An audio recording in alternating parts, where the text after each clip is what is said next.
Want to instantly grab your audience's attention with a captivating intro animation?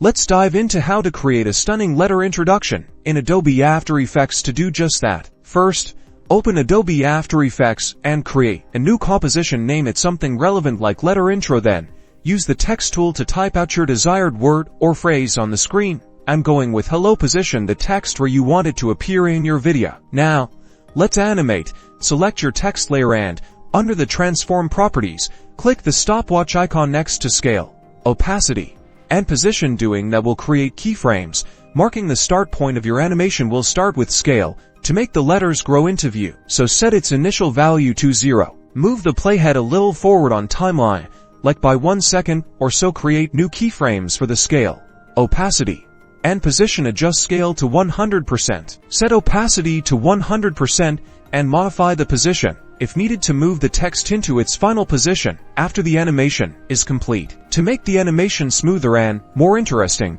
select all the keyframes in the transform properties. Then, right-click on them and choose Keyframe Assistant followed by Ease. This gives your animation a more organic feel, smoothing beginning, end, and transitions. Now, the exciting part, staggering. Select the keyframes for each letter and move them slightly forward in the timeline to reveal each letter independently. This staggered effect adds visual interest and makes the intro much more engaging. Finally, preview your animation. You can further experiment by adjusting the timing of your keyframes, playing with the scale or position values, or the other available effects. Consider adding cool effects such as glow or motion blur to enhance the intro's visual appeal. Get creative and enjoy your results.